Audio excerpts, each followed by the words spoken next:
मध्य प्रदेश विधानसभा में नेता प्रतिपक्ष उमंग सिंघार ने प्रेस कॉन्फ्रेंस में छिंदवाड़ा बस हादसा को दर्दनाक बताते हुए पीड़ित परिवार के प्रति संवेदन व्यक्त किया है। उन्होंने कहा कि कांग्रेस विधायक दल की ओर से पीड़ित परिवार को 50,000 रुपए दिए जाएंगे। इसी के साथ ही उन्होंने सवाल उठाया है कि आखिर प्रदेश में कितनी घटना क्यों घटती है, प्रदेश के अंदर कंपनसेशन पॉलिसी एक क्यों नहीं है। सरकार को ऐसे मुद्दों के लिए पॉलिसी बनाना चाहिए। हमें 4 लाख के मुआवजे की मांग की। प्रदेश में 5 साल से 65,000 दुर्घटना हुई। देश में मध्य प्रदेश दूसरे स्थान पर है, फिर भी सरकार की कोई पॉलिसी नहीं है। गरीब परिवार के लिए कोई पॉलिसी नहीं। व्यापारियों के लिए सिंगल विंडो की सुविधा है, पर गरीबों के लिए नहीं। सरकार ने एलपीजी के लिए क्या पॉलिसी बनाई, किसी को नहीं बताया। 88 लाख उज्ज्वला में कनेक्शन दिए गए, पर गैस नहीं मिलता। अगर युद्ध खत्म नहीं हुआ तो सरकार की क्या नीति है? क्या जनता से घंटी बजवाएंगे? छोटे दुकान वालों की दुकानें कैसे चलेंगी? चाय वाले कहां से गैस सिलेंडर लाएंगे? सरकार का फेलियर है। क्या रशिया से तेल आप नहीं लेना चाहते? नायरा में अपने दाम बढ़ा दिए। सरकार को तत्काल विचार करना चाहिए। एक्साइज ड्यूटी कम करने पर कहा कि महंगाई की मार से बचने के लिए क्या डीजल पेट्रोल के दाम कम करेंगे? मुख्यमंत्री जी की यात्रा को लेके और जनपद सीओ लेटर निकालते हैं कि अगर आप नहीं आए तो आपके खिलाफ कार्रवाई की जाएगी। ये इस प्रकार के वहां पे अधिकारियों ने पत्र निकाले। अब अगर बस से दुर्घटना हो गई तो क्या उन अधिकारियों की जवाबदारी नहीं है? इन पे तत्काल कार्रवाई होना चाहिए जिन्होंने इस प्रकार के लेटर निकाले, जिन्होंने डराया धमकाया और कहा कि अगर आप नहीं आए तो लाडली बहना के आपको पैसे नहीं मिलेंगे। तो ये भारतीय जनता पार्टी किस प्रकार से वोट लेती है डरा धमका के, इससे बड़ा उदाहरण ये छिंदवाड़ा की घटना का नहीं है। साथ में मैं ये भी कहना चाहता हूं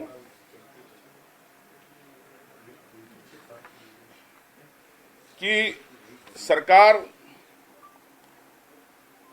ने 8 लाख रुपए बढ़ाए। कल जब हमने 4 लाख की मुआवजे की बात करी, इस पे एक सरी की पूरी पॉलिसी हो, एक जैसी पॉलिसी हो, इस पे मैं समझता हूं सरकार को 24 घंटे में निर्णय लेना चाहिए। और नहीं लेती सरकार पॉलिसी को लेकर निर्णय तो इस प्रकार की घटनाएं होती रहेगी और सरकार सिर्फ आंसुओं के नाम पे चंद पैसे देके उन मृतक परिवारों को भटकाती रहेगी। आपको ये बताना चाहता हूं कि मध्य प्रदेश में पिछले 5 वर्ष में 65,000 दुर्घटनाएं हुई। वो प्रदेश पूरे मध्य प्रदेश, देश के अंदर मध्य प्रदेश दूसरे स्थान पे है।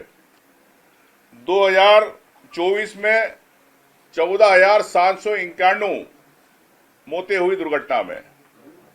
ये सरकार के पास जानकारी है, इतनी घटनाएं हो रही है देश के अंदर दूसरे स्थान पे, फिर भी आप कोई पॉलिसी नहीं। तो मैं समझता हूं कि सरकार की अनदेखी है, जिसके अंदर मलाई मिलती है, जिन टेंडरों के अंदर कमीशन सीधा मिलता है, उसमें सरकार पॉलिसी बनाना चाहती है, लेकिन गरीब परिवार के लिए कोई पॉलिसी नहीं बनाना चाहती।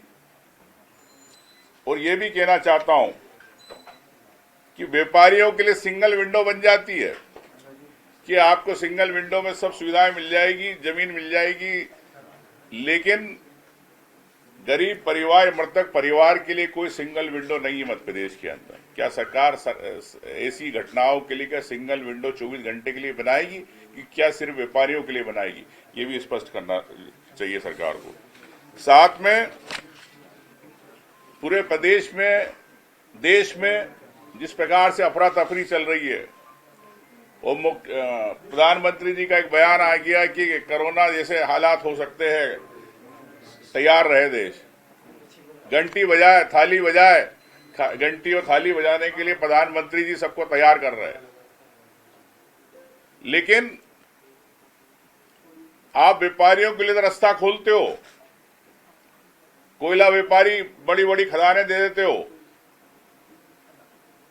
बड़े व्यापार की खुलेआम जमीनें देते हो, लेकिन आपके पास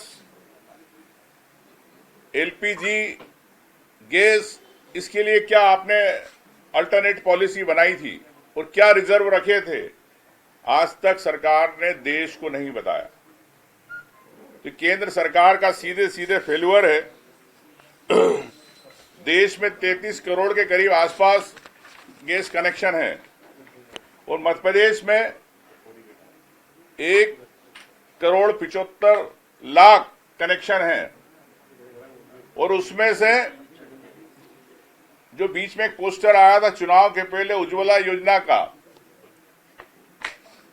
करीब 88 लाख कनेक्शन दिए गए। जब मैं दौरे पे जाता हूं, गांव की महिलाओं से पूछता हूं कि आपके उज्ज्वला योजना के गैस के सिलेंडर चल रहे हैं, तो बोले भैया वो छज्जे पे रख दिया हमने, गैस ही नहीं मिलती। तो ये जब हालात नहीं थे ईरान और अमेरिका के, जब स्थिति थी, तो आज तो ये स्थिति है जो स्ट्रेट ऑफ हॉर्मुज, जहां से हमारा 80% से ज्यादा तेल जिसमें आयात होता है उस रास्ते से आता है। अगले 2 महीने के अंदर अगर ये युद्ध बढ़ता है तो सरकार ने कौन से रिजर्व बना रखे हैं और क्या आने वाले समय के अंदर स्थिति रहेगी। क्या देश से की जनता से घंटी बजवाएंगे कि गैस के सिलेंडर देंगे? क्या पेट्रोल पंप की लाइनें नहीं लगेगी? इस पे सरकार की क्या नीति है, सरकार ने अभी तक नहीं इसमें बताया। और मैं समझता हूं कि यही स्थिति कमर्शियल एलपीजी सिलेंडर की है। होटल हो, छोटे दुकानदार हो, वो अपना रोजगार कैसे चलाएंगे? रोजी रोटी जो रोज 100-200 रुपए कमाते हैं, 500 रुपए कमाते हैं, क्या सरकार ने उनके लिए सोचा? क्या प्रदेश सरकार ने उनके लिए सोचा कि अगर उनकी दुकानें बंद हो जाएगी, छोटी गुमटियां उनकी मध्य प्रदेश के अंदर पोहे जलेबी की अगर दुकानें बंद हो जाएगी तो उनका परिवार कैसे चलेगा? वो चाय की दुकान बंद हो जाएगी। प्रधानमंत्री जी चाय की बात करते, चाय वालों की बात करते, क्या चाय वालों को देश और प्रदेश के अंदर सिलेंडर मिलेंगे चाय की दुकान के, जो अपना गरीब परिवार चलाते? उनके बारे में नहीं। आपको वोट चाहिए तो चाय वाले याद आएंगे, गरीब दुकानदार याद आता। लेकिन ऐसी स्थिति में मैं समझता हूं कि एक तरफ प्रधानमंत्री जी बयान देते हैं कि कोविड वाली स्थिति है, तो कोविड में क्या गरीब परिवारों के साथ हुआ? कई हजारों किलोमीटर कई लोग चले अपने परिवारों के साथ, तो क्या वापस से हम उस स्थिति में जा रहे हैं? एक तरफ आप विश्व गुरु बनने की बात करते हो, देश को आत्मनिर्भर की बात करते हो, तो ये आज हालात क्यों? क्या व्यापारियों ही देश में कमाएंगे?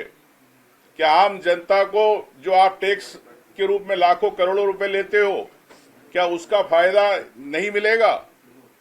मैं समझता हूं कि ये सरकार की पॉलिसी फेल्यूर रही। एनर्जी डाइवर्सिफिकेशन को लेके कोई सरकार की पॉलिसी नहीं है। स्ट्रेटेजिक रिजर्व क्या है वो पॉलिसी नहीं है। और वेस्ट एशिया को लेकर आपने क्या बैलेंस किया ये पूरा देश जान रहा।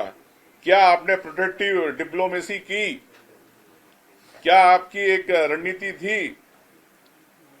उसको लेके आपने नहीं बात करी। आप रशिया को से संबंध रखना चाहते हो। रशिया का तेल, ऑयल भारत में आता है। आपने कई पंप के साथ जॉइंट वेंचर की है। तो मैं समझता हूं, क्या रशिया के माध्यम से आप नहीं लेना चाहते हो? वो भी बताएं। और क्या इस डिप्लोमेसी पॉलिसी में क्या रशिया से आपने अभी तक जितने पंप पूरे देश में, एसआर पंप जो नाम है, नायरा पंप, ये पंप तो आपने खुलवा दिए, तो क्या उस नायरा पंप के द्वारा रशिया से हमको हिंदुस्तान के लोगों को पेट्रोल डीजल मिलेगा? ये सरकार बताए। मैं समझता हूं कि सिर्फ बाहर के देशों को कमाना कैसे, वहां के व्यापारी कमाए कैसे, इस पे सरकार सोचती है, लेकिन देश की जनता और प्रदेश की जनता के लिए नहीं। यही मैं आपसे कहना चाहता हूं कि इस प्रकार की गलतियों का खामियाजा प्रदेश की जनता को भुगतना पड़ रहा है और देश की जनता को।